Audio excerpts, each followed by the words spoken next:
भगवान शंकर शिव के मस्तक पर, पिंडी पर, शिवलिंग पर धतूरा पहली बार चढ़ाया गया वो फुलेरा दूज का दिन था। इसलिए शिव महापुराण की कथा कहती है जिस दिन कोई मुहूर्त नहीं हो, कोई काम नहीं हो, उस दिन केवल फुलेरा दूज के दिन आप किसी भी दुकान का, व्यापार का, व्यवसाय का, जन्म का, आदि का कोई भी मुहूर्त कर लो, वो कभी ठप नहीं हो सकता, वो बढ़कर ही चलेगा। सारी जिंदगी के कांटे निकल जाते हैं,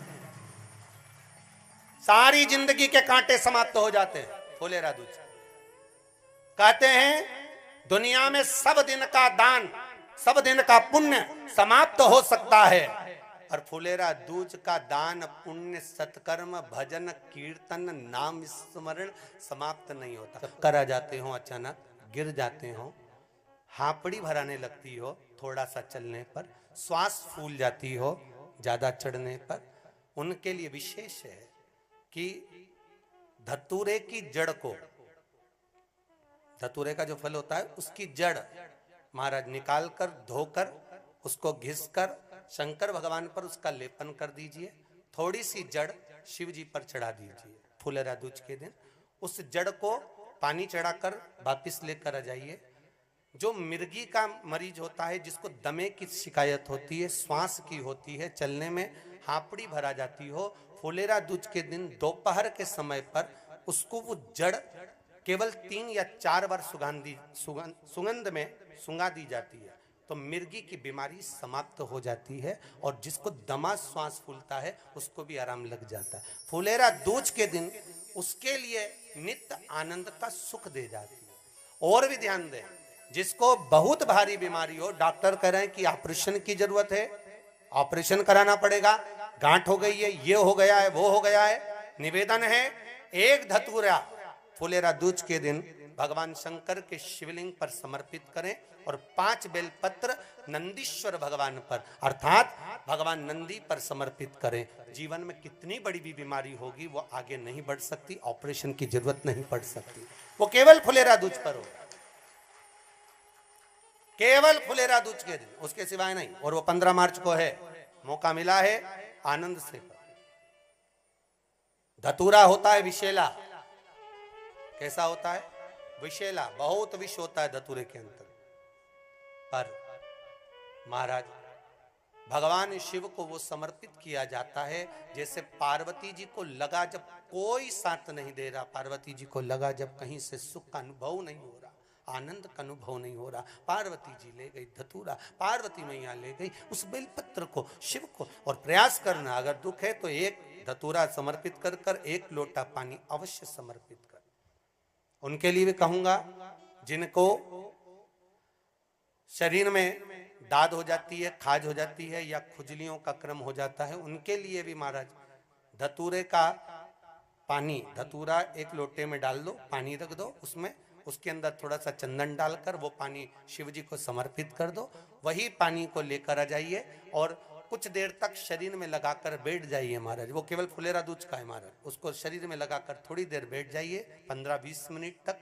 शरीर के अंतर्गत कोई वस्त्र ना हो, उस वस्त्र को उतार कर उसको लगाकर बैठ जाओ। 2.5 से 3 महीने में दांत खाज, किसी भी चर्म रोग होगा वो धीरे धीरे समाप्ति की ओर हो जाएगा। महाराज फुलेरा दूज का महत्व शास्त्र कहता है, भले इसको छुपा कर रखा गया हो शास्त्रों के अनुसार, पर इसकी महत्व का, जो दुकान, जो व्यापार, जो व्यवसाय,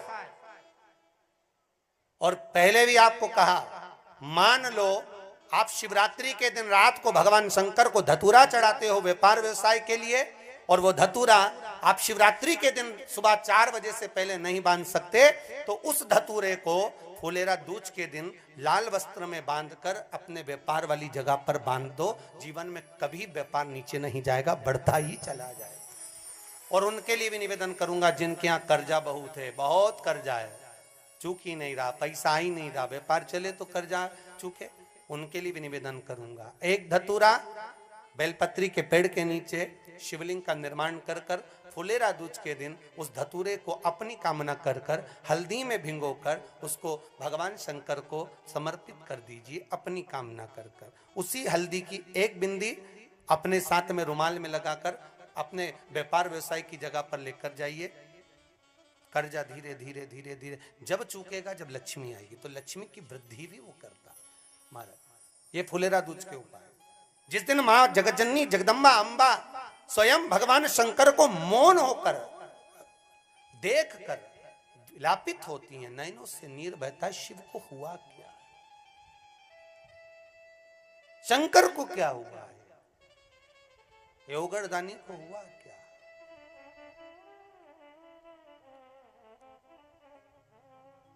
नयन जलता, मैं तो बैठी थी गंगा किनारे, मैं तो बैठी थी गंगा किनारे,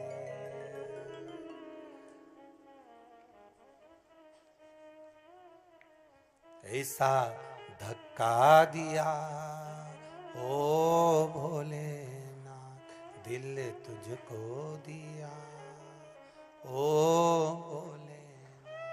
भगवान शिव ओगड़दानी, त्रिकालदर्शी, कैलाशी, अविनाशी, इस चित्तवृत्ति के मन की बात को धारण करने वाले,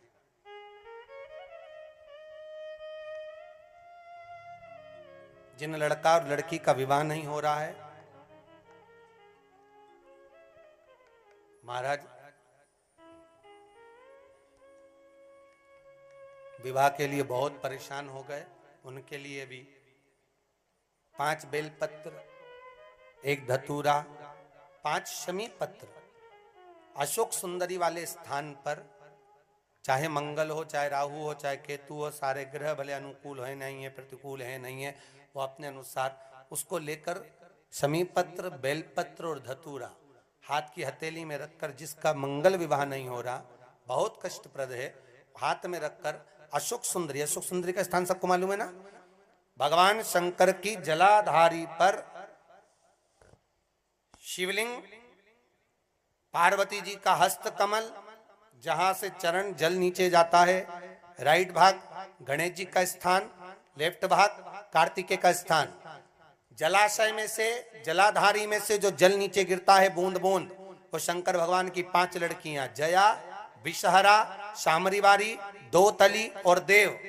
शंकर जी की 1 लड़की और अशोक सुंदरी 6 नंबर की, उसका स्थान, इन पानी जो जाता है उसके बीच में जो मोटी सी लाइन होती है, उस मोटी सी लाइन पर जो स्थान है वो अशोक सुंदरी का स्थान है। किसका स्थान है? अशोक सुंदरी। शंकर भगवान का संपूर्ण परिवार, जलाधारी माता पार्वती जी का हस्तकमल, चरण, राइट में गणेश जी, लेफ्ट में कार्तिकेय जी, बीच में अशोक सुंदरी, और ऊपर से जो 1-1 बूंद पानी गिरा रहा है वो है शंकर भगवान की 5 लड़कियां, जया, विषहरा, शामरीवारी, दो तली और देव। शिव की 5। तो जिनका विवाह नहीं हो रहा, अशोक सुंदरी वाली जगह पर हाथ में लेकर वो धतूरे के साथ शमी पत्र, बेलपत्र समर्पित करें और बाबा से निवेदन करें, बाबा आपकी कामना पूर्ण, फुलेरा दूज करें। अशोक सुंदरी पर जो धतूरा चढ़ता है, वैसे तो अशोक सुंदरी पर धतूरा बहुत कम चढ़ता है, केवल एक फुलेरा दूज का दिन ही ऐसा होता है जिस दिन अशोक सुंदरी वाली जगह पर धतूरा चढ़ता है। अशोक सुंदरी वाली